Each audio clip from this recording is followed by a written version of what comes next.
Hello everyone. Today we will discuss about the chapter number 7 of Geography, Lifeline of the Indian National Economy. In this chapter we already discuss in early video. इससे पहले वाली video में हम discuss कर चुके हैं. तो आज हम मीन्स ऑफ ट्रांसपोर्टेशन के अंदर railways, waterways, Airways, communication and international trade के बारे में पढ़ेंगे. तो एक एक करके हम इसके डिटेल फॉर्म में स्टडी करते हैं. तो सबसे पहले हम डिस्कस करते हैं chapter number 7, lifeline of the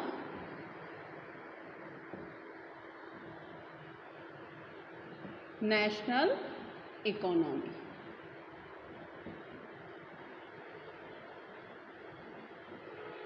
और इसमें हम पढ़ेंगे आज रेलवेज.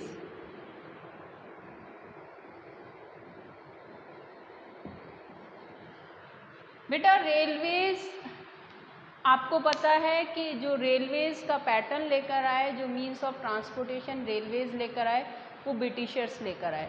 और ब्रिटिशर्स ने हमारे यहाँ पर जो सबसे पहले ट्रेन चलाई थी वो मुंबई टू ठाणे चलाई थी 1853 में. 1853 मुंबई टू ठाणे. और आज इंडिया का गवर्नमेंट सेक्टर में सबसे बड़ा सेक्टर है जो कि गवर्नमेंट सेक्टर में रन कर रहा है रेलवे. रेलवे एक गवर्नमेंट, सेंट्रल गवर्नमेंट का सबसे बड़ा सेक्टर है जो कि सेंट्रल गवर्नमेंट की अंडरटेकिंग में चल रहा है. रेलवेज इनलैंड के लिए goods as well as passengers दोनों के लिए एक इम्पॉर्टेंट रोल प्ले करती है. यानी आज हमारी कंट्री जो इंटीग्रेटेड है, जो यूनिटी है, जो आज एक कंट्री को बांधे हुए है, उसके अंदर रेलवे बहुत इम्पॉर्टेंट रोल प्ले करती है. रेलवे लॉन्ग डिस्टेंस पर passengers, large number of passengers को एक जगह से दूसरी जगह लॉन्ग डिस्टेंस पर ले जाने में, लाने में और साथ में गुड्स को कैरी करने में सबसे इम्पॉर्टेंट रोल प्ले करती है. अब हमने देखा कि जो रेलवे डेंसिटी है उसके ऊपर physical as well as geographical conditions का इफ़ेक्ट पड़ता है. अब जोग्राफिकल और फिजिकल फैक्टर्स का इफ़ेक्ट कैसे पड़ता है, यानी इकोनॉमिकल फैक्टर, जोग्राफिकल फैक्टर और फिजिकल फैक्टर्स का इफ़ेक्ट पड़ता है. अब इनका कैसे इफ़ेक्ट पड़ता है और साथ में पॉलिटिकल फैक्टर्स का भी इफ़ेक्ट पड़ता है. अब इनका इफ़ेक्ट कैसे पड़ता है, तो आपने देखा कि इकोनॉमिकल फैक्टर के जहाँ पर मार्केट है, जहाँ पर ज़्यादा इंडस्ट्रीज़ हैं, इंडस्ट्रियल एरिया है, इंडस्ट्रीज़ हैं, वहाँ पर रेलवे नेटवर्क मिलेगा. यानी रेलवे नेटवर्क इजीली अवेलेबल होगा. फॉर एग्जांपल अगर मैं कोल की बात, छोटा नागपुर में कोल डिपोजिशन है और साथ में वहाँ पर आयरन इंडस्ट्रीज़ भी है, जमशेदपुर टाटा जी की. तो यहाँ पर हमने देखा कि वहाँ पर रेलवे ट्रैक्स भी बहुत डेंसिटी है और रेलवेज़ भी, जो रेलवे ट्रैक है, रेलवे ट्रैक के साथ में वहाँ पर रेलवे लाइन भी डेंसिटी है और वहाँ पर सबसे ज़्यादा गुड्स ट्रेन रन करती हैं. दूसरा आता है जोग्राफिकल फैक्टर. जोग्राफिकल फैक्टर्स में हम देखते हैं कि जो रेलवे ट्रैक्स हैं वो सबसे इजी और चीप, जो सबसे इजीली जहाँ कंस्ट्रक्ट कर सकते हैं हम रेलवे ट्रैक्स, वो प्लेन एरिया है. और इसीलिए प्लेन एरियाज़ में अब इकोनॉमिकल फैक्टर्स के हिसाब से भी plain area fertile land provide करता है और फर्टाइल लैंड में प्रोडक्शन ज़्यादा होता है यहाँ पर, यानी एग्रीकल्चर प्रोडक्शन, एग्रो प्रोडक्शन. और प्लेन एरियाज़ हैं और साथ में यहाँ पर पॉपुलेशन डेंसिटी ज़्यादा होती है. यानी अगर हम कहें कि कंट्री की 60% पॉपुलेशन सिर्फ और सिर्फ प्लेन एरियाज़ पर रहती है.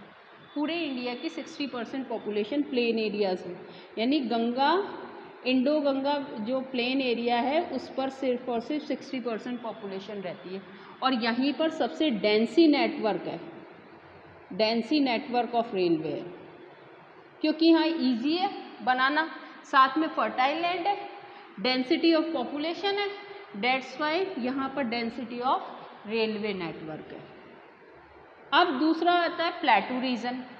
दूसरा ज्योग्राफिकल एरियाज में कौन सा आता है? प्लेटू। प्लेटू रीजन के अंदर क्या होता है कि प्लेटू के अंदर हम देखते हैं कि वहाँ पर रेलवे ट्रैक्स बनाना बहुत मुश्किल है और साथ में माउंटेनियस एरियाज में। प्लेटू में तो मिनरल्स का डिपोजिशन है, फिर भी यहाँ पर स्टेशन मिल जाएंगे, और माउंटेनियस एरियाज में रेलवे डेंसिटी बहुत कम देखने को मिलती है। क्यों देखने को मिलती है?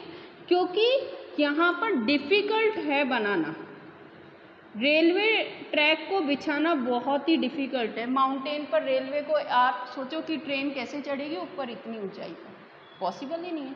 तो रेलवे ट्रैक बनाना बहुत मुश्किल है। साथ में जहाँ पर डेजर्ट एरिया है वहाँ पर डेजर्ट एरिया के अंदर भी रेलवे ट्रैक जो स्प्रेड करना बहुत ही डिफ़िकल्ट है। अब यहाँ पर या तो माउंटेन्स को क्रॉस करके, और अगर रेलवे नेटवर्क निकालना है तो टर्नल्स बनानी पड़ती है जिनकी कॉस्टिंग बहुत आती है, और माउंटेनियस एरियाज़ के अंदर भी जब ट्रैक कंस्ट्रक्ट करने होते हैं तो उनकी कॉस्टिंग बढ़ जाती है। साथ में डेजर्ट एरियाज़ में सैंड ड्यून्स शिफ्ट होते हैं वन प्लेस टू अनदर, इसीलिए वहाँ पर डिफ़िकल्ट होती है। साथ में स्पार्स पॉपुलेशन होती है, वहाँ पर इंडस्ट्रियल सेंटर्स भी कम होते हैं, इसीलिए ये देखा जाता है कि डेजर्ट एरिया के अंदर भी जो रेलवे ट्रैक्स हैं वो हमें कम देखने को मिलते हैं। तो ये क्वेश्चन 5 मार्क्स में बहुत बार आता है कि रेलवे के अंदर इकोनॉमिकल, ज्योग्राफिकल और पॉलिटिकल पॉइंट ऑफ व्यू से रेलवे को कैसे इफ़ेक्ट करता है, ये फैक्टर्स रेलवे को कैसे इफ़ेक्ट करते हैं। एक चीज़ और देखा कि जहाँ पर भी एडमिनिस्ट्रेटिव सेंटर्स होते हैं, यानी कि जहाँ पर भी हमारे यहाँ पर जहाँ पर भी कैपिटल्स हैं, उन सारी कैपिटल्स को रेलवे के साथ कनेक्ट कर रखा है, यानी रेलवे स्टेशंस और रेलवे ट्रैक्स ज़रूर देखने को मिलेंगे। यानी एडमिनिस्ट्रेटिव सेंटर्स होंगे वहाँ पर भी रेलवे ट्रैक्स देखने को मिलेंगे। अब प्रॉब्लम्स ऑफ द रेलवे आती है कि रेलवेज में प्रॉब्लम क्या क्या है। तो रेलवे के अंदर प्रॉब्लम है कि आपने देखा होगा कि रेलवे के अंदर एक तो हमारे जो इंजन है वो बहुत पुराने हैं, दूसरे कि इंडियन रेलवे गवर्नमेंट सेक्टर में है और इसे डैमेज बहुत करते हैं लोग, जो कॉमन पीपल हैं वो उसमें रेलवे के अंदर अगर कुछ भी होगी तो उसको खरोचने में लग जाएंगे या उसको तोड़ने में लगेंगे रेलवे प्रॉपर्टी को, तो रेलवे प्रॉपर्टी को डैमेज बहुत करते हैं। दूसरा कि यहाँ पर हर दूसरा और तीसरा आदमी टिकट बिना टिकट के चलता है, यानी क्या करता है वो ट्रैवल विदाउट टिकट, जिससे रेलवे को क्या होता है, नुकसान होता है, उसकी डैमेज होती है प्रॉपर्टी, साथ में रेलवे के अंदर बिना टिकट के चला जाता है। और तीसरा जो इम्पोर्टेंट है चेन पुलिंग, बेवजह लोग चेन पुलिंग कर देते हैं, कहीं भी बीच में रोक देते हैं, जिससे रेलवे इंजन को और रेलवे का फ्यूल को बहुत सारा नुकसान होता है। आप जानते हो वो रेल में जो चेन पुलिंग करते हैं बहुत सारे लोग, और उसमें से आवाज़ निकलती है जैसे गैस लीकेज हो गया हो, और वो इतना फ्यूल खाती है वो गैस बनने में कि यहाँ से करीबन उससे 11 से 20 किलोमीटर की जर्नी कर सकती है ट्रेन, पूरी ट्रेन। इतने फ्यूल को वो जो चेन पुलिंग वाले ख़राब कर देते हैं, तो इससे बहुत सारा नुकसान होता है। साथ में टाइम का नुकसान होता है, ट्रेन लेट होना शुरू हो जाती है। तो ये उसकी इम्पोर्टेंट क्या थी, ये प्रॉब्लम्स थी रेलवे की, ये रेलवे की प्रॉब्लम्स है। अब नेक्स्ट आता है वाटरवेज, इसके बाद में आता है पाइपलाइंस। आपने देखा कि हमारे इंडियन मैप के अंदर एक नया land means of land transport देखने को मिला, पाइपलाइन। पहले पाइपलाइन सिर्फ और सिर्फ पानी के लिए यूज़ की जाती थी, आज पाइपलाइन पेट्रोल के लिए यूज़ की जाती है। साथ में क्रूड ऑयल और स्लरी आयरन ओर को भी सी पोर्ट पर ट्रांसपोर्ट करने के लिए भी यूज़ की जाती है। अब जो पाइपलाइन है वो इसके ऊपर एक 1 मार्क्स में क्वेश्चन आता है कि ऐसी कौन सी मीन्स ऑफ ट्रांसपोर्टेशन है जिसकी कॉस्टिंग इनिशियल तो बहुत ज़्यादा होती है, बाद में मिनिमल आती है, and it is eco friendly also. ये इको फ्रेंडली भी है, इससे कोई पॉल्यूशन नहीं होता, कुछ भी नहीं होता। नो डिले, कभी ये अपने ट्रांसपोर्ट को डिले नहीं करती। भाई पाइपलाइन से सामान जा रहा है, वो कभी डिले हो सकता है? कभी नहीं हो सकता। रेलवे से डिले हो जाएगा, ट्रक से भेजेंगे तो डिले हो जाएगा, सी पोर्ट से भेजेंगे, एयरवे से भेजेंगे तो भी डिले हो जाएगा, पर कभी भी पाइपलाइन से सामान डिले नहीं होगा। तो ऐसा कौन सा मीन्स ऑफ ट्रांसपोर्टेशन है जो कभी भी विदाउट डिले सामान को पहुंचा सकता है? तो वो पाइपलाइन है, इको फ्रेंडली है। अब इसके बाद में इसकी स्टार्टिंग कॉस्ट तो मैक्सिमम आती है और बाद में इसकी कोई कॉस्टिंग नहीं आती, मिनिमल कॉस्टिंग आती है। आज जहाँ पर इसके साथ हम नेचुरल गैसेस को भी इसके साथ क्या करते हैं, पाइपलाइन के थ्रू भेजते हैं। अब इंडिया के अंदर 3 इम्पॉर्टेंट पाइपलाइन है। अब वो पाइपलाइन कौन कौन सी है? देखिए बेटा, ये 3 इम्पॉर्टेंट पाइपलाइंस हैं। आसाम से कानपुर ऑयल पाइपलाइन है, जो कि आसाम जो है डिगबोई, जहाँ पर ऑयल रिफाइनरी है और oil extract, crude oil extract होता है, वहाँ से कानपुर तक ऑयल पहुँचाया जाता है। दूसरा सियाल, ये गुजरात के अंदर है, और जालंधर तक पाइपलाइन है, ये आपकी बुक के अंदर मैप में शो हो रखी है। थर्ड वन जो इम्पॉर्टेंट है वो हजीरा जगदीशपुर पाइपलाइन है। ये बहुत इम्पॉर्टेंट है क्योंकि हजीरा जगदीशपुर जो पाइपलाइन है वो नेचुरल गैस पाइपलाइन है, और इसी के पास में क्या है, इसी के पास में जितने भी फर्टिलाइज़र इंडस्ट्रीज सेटअप हैं, जितनी भी फर्टिलाइज़र जो यूरिया बनता है, जो अपन अपने एग्रीकल्चर फील्ड में देते हैं, वो यूरिया के अंदर मतलब नोडल रोल प्ले करता है गैस, एलपीजी गैस, और एलपीजी गैस के बिना जो है वो बन नहीं पाता। इसीलिए नेचुरल गैस पाइपलाइन जहाँ पर है वहीं पर फर्टिलाइज़र इंडस्ट्रीज़ भी है। तो ये थी पाइपलाइन के बारे में। अब हम नेक्स्ट टॉपिक पढ़ते हैं, वो है वाटर। अब हमने वाटर के बारे में पढ़ा था कि वाटर है वो चीपेस्ट मीन्स ऑफ ट्रांसपोर्टेशन है, और साथ में ये भी इको फ्रेंडली है। तो वाटरवेज जो है वो इको फ्रेंडली है सबसे पहले तो। दूसरा चीपेस्ट मीन्स ऑफ ट्रांसपोर्टेशन है। अगर लॉन्ग डिस्टेंस पर हमें बहुत सारे सामान भेजना है, इंपोर्ट करना है, एक्सपोर्ट करना है, 90% एक्सपोर्ट और इंपोर्ट सिर्फ और सिर्फ वाटरवे से होता है, तो चीपेस्ट मीन्स ऑफ ट्रांसपोर्टेशन है। थर्ड इम्पॉर्टेंट जो बात है कि वाटरवेज को हम कैटेगराइज करते हैं इनलैंड वाटरवे और इंटरनेशनल वाटरवेज में, या सी वाटरवे। ठीक है, इनलैंड के अंदर हमारे जो वाटरवेज बनाए गए हैं, हमारे नेशनल वाटरवेज हैं। नेशनल वाटरवेज के अंदर टोटल नेशन के अंदर 5 नेशनल वाटरवेज है, और नेशनल वाटरवेज में 5 में से आपको कम से कम एटलीस्ट 2 लर्न होने चाहिए। तो जो पहला वाटरवे है NW1, ये कहाँ से कहाँ तक के बीच में है? तो NW1 इलाहाबाद से हल्दिया है, इलाहाबाद से हल्दिया। इलाहाबाद कहाँ है? यूपी में, और हल्दिया कहाँ पर है? कोलकाता में। तो हल्दिया जो है वो हुगली रिवर यानी गंगा की ब्रांच डिस्ट्रीब्यूटरी है, और इलाहाबाद कहाँ है? गंगा रिवर के बैंक पर, यानी गंगा रिवर से हम शिप को अंदर की तरफ ले जाते हैं, जो कि वाटरवे NW1 है। सेकंड जो है वो वाटरवे है ब्रह्मपुत्र रिवर पर सदिया से दुबरी। दूसरा W कौन सा है? NW1-2। दूसरा NW2 कहाँ पर है? सदिया टू दुबरी। तो ये 2 वाटरवे हैं, इलाहाबाद से हल्दिया और सदिया टू दुबरी। ये 2 वाटरवेज हैं जो कि इम्पॉर्टेंट है और ये these are the national waterways. अब इसके बाद में आते हैं कि हमारे यहाँ पर कुछ मेजर सी पोर्ट्स हैं और वो सी पोर्ट एग्ज़ाम में भी बहुत बार पूछे जाते हैं। तो बेटा यू शुड लर्न दिस और आपको अच्छे से लर्न होने चाहिए।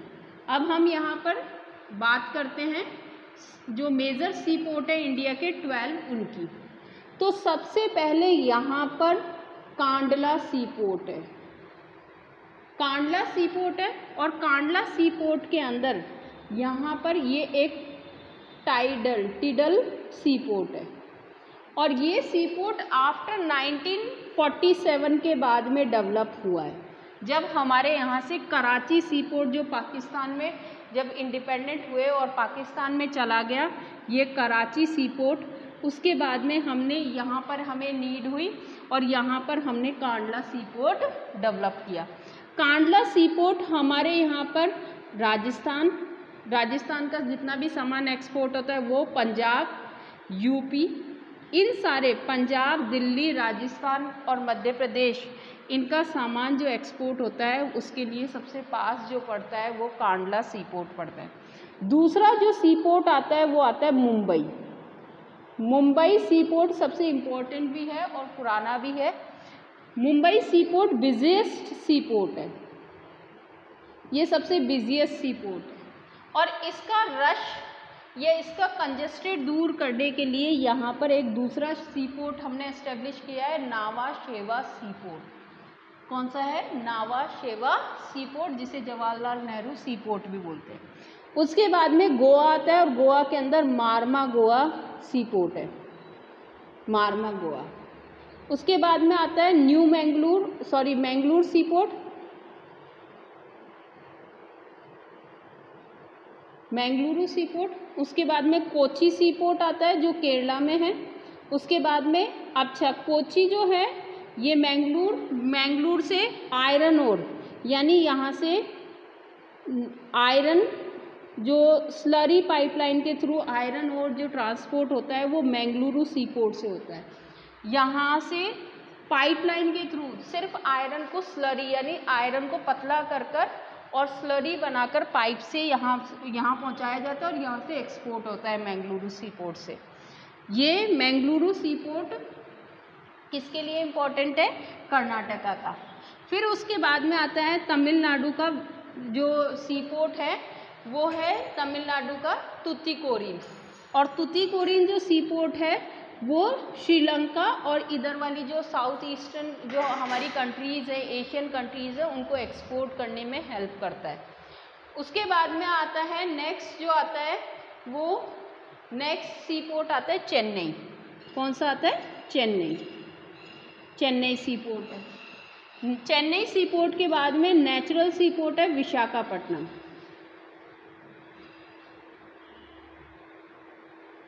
विशाखापट्टनम के बाद में उड़ीसा का जो सी पोर्ट है, उड़ीसा में सी पोर्ट उड़ीसा का नहीं दे रखा है इसके अंदर, सॉरी। उसके बाद में आता है हल्दिया और कोलकाता, हल्दिया और कोलकाता सी पोर्ट है। तो ये कुछ इम्पोर्टेंट सी पोर्ट थे, तो इनको आपको लर्न करना है। ये सारे आउटपोर्ट सी पोर्ट थे, आई थिंक आपको समझ में आ गया होगा। ये सारे वेस्टर्न सी पोर्ट हैं। ये नेचुरल और सबसे सेफेस्ट सी पोर्ट है। सबसे सेफेस्ट जो सी पोर्ट है वो विशाखापट्टनम है। अब हम नेक्स्ट पढ़ते हैं, नेक्स्ट जो टॉपिक पढ़ते हैं वो पढ़ते हैं एयरवेज। देखो प्रेस्टिशियस कॉमन पीपल के रीचेबल नहीं है ये सी पोर्ट, ये जो मीन्स ऑफ ट्रांसपोर्टेशन है वो कॉमन पीपल के अंदर हर कोई इंसान बैठ नहीं सकता एयरपोर्ट में, तो ये प्रेस्टिशियस है, यानी जो रिच पीपल होते हैं वही एयरवे से जाते हैं। साथ में फास्टेस्ट है, फास्टेस्ट होने के साथ डिफ़िकल्ट टेरेंस में जाने के लिए कंफर्ट है, फास्टेस्ट है, कंफर्ट है, कंफर्टेबल है, प्रेस्टिशियस है और एक्सपेंसिव है, महंगा भी है। कॉमन पीपल नहीं इसमें आउट ऑफ रीच है। Out of reach common people, common people के अंडर में नहीं है। अब आता है कि जो एयरवेज है वो डिफ़िकल्ट नेशनलाइज, सबसे पहले तो इसका नेशनलाइजेशन एयरवेज का 1953 में हुआ। अब इसमें 2 टाइप्स की एयरवेज होती है, एक डोमेस्टिक होती है और एक इंटरनेशनल होती है। डोमेस्टिक तो इंटर स्टेट ट्रैवल करते हैं वो होती है, और इंटरनेशनल के अंदर जहां हम जितने भी फॉरेन के टूर करते हैं वो होती है इंटरनेशनल एयरवेज। अभी आपने सुना होगा कल परसों में कि एक एयरक्राफ्ट फेल हो गया केरला के अंदर, जो कि बाहर से आ रहा था और उसके अंदर एक कोरोना पॉजिटिव भी था।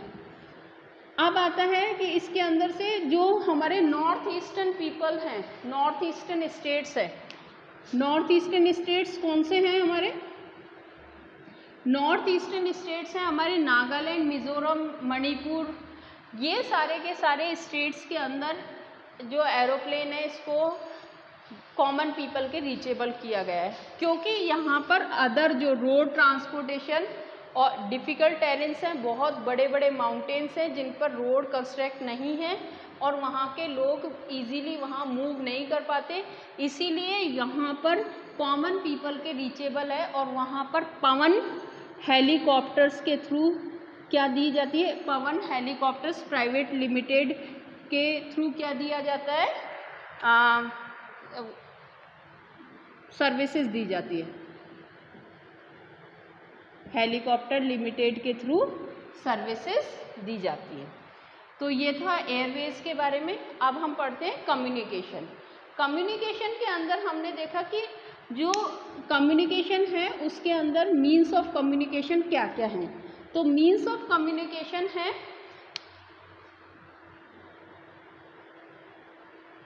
कम्युनिकेशन, मीन्स ऑफ कम्युनिकेशन में सबसे पहले पोस्टल, दूसरा आता है टेलीफोन, तीसरा होता है टेलीविज़न, दूरदर्शन, और उसके बाद में न्यूज़पेपर।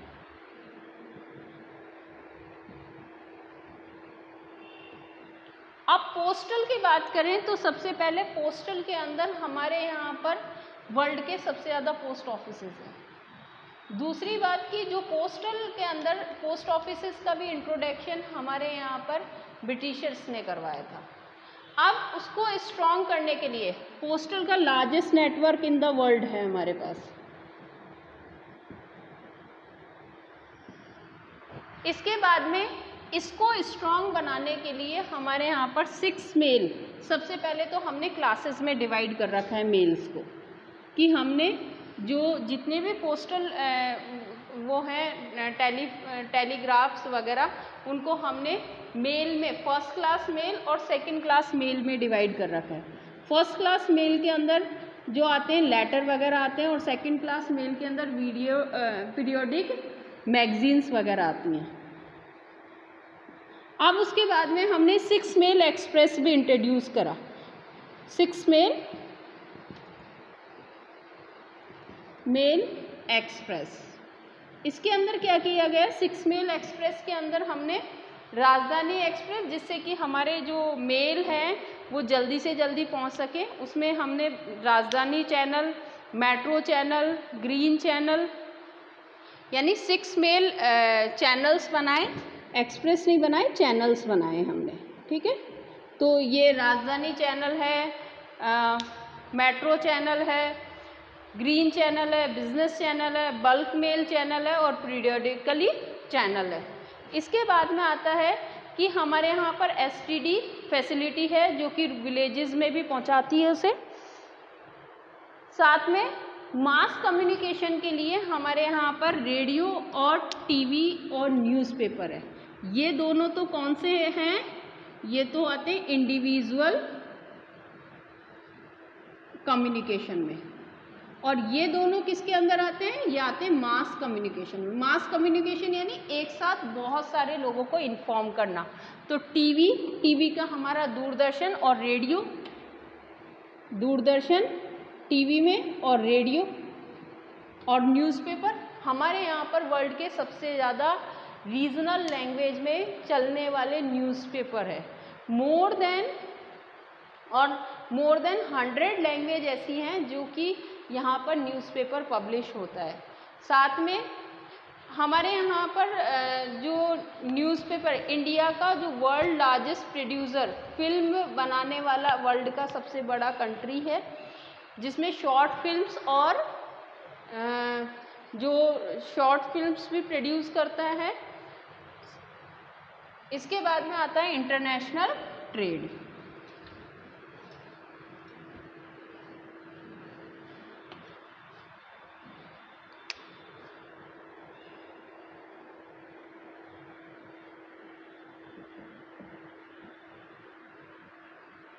बेटा इसको, ये इम्पॉर्टेंट है और इसके अंदर इसे किसी भी कंट्री का इकोनॉमिक बैरोमीटर बोला जाता है। इसे क्या बोला जाता है? Economic barometer. इसे इकोनॉमिक बैरोमीटर बोला जाता है। यानी अगर किसी कंट्री की इकोनॉमिकल स्टेटस देखना है तो वहाँ का इंटरनेशनल ट्रेड देखना होता है। अगर जिस कंट्री का इंटरनेशनल ट्रेड पॉजिटिव है, यानी दो तरीके से देखा जाता है। अब पॉजिटिव और नेगेटिव कैसे पता चलता है? तो पॉजिटिव देखो, इसके दो कंपोनेंट है। इंटरनेशनल ट्रेड के दो कंपोनेंट है, एक्सपोर्ट एंड इंपोर्ट। जिस कंट्री का एक्सपोर्ट ज़्यादा है इंपोर्ट से, तो वो कंट्री पॉजिटिव प्रॉस्पेरस है। और नेगेटिव का मतलब होता है कि जिस कंट्री का एक्सपोर्ट कम और इंपोर्ट ज़्यादा है, तो उस कंट्री का जो इकोनॉमिकल स्टेटस है वो नेगेटिव है। साथ में balance of trade. Balance of trade क्या होता है? बैलेंस ऑफ ट्रेड होता है कि हमारी कंट्री का पता कैसे चलेगा? तो बैलेंस ऑफ ट्रेड होता है export minus import.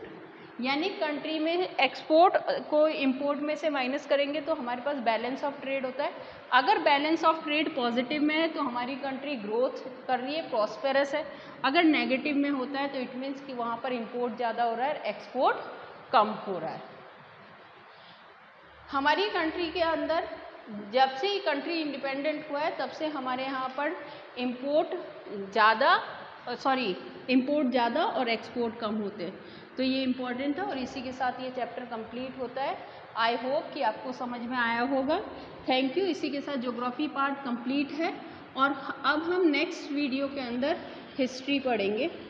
I hope. Thank you. Have a nice day.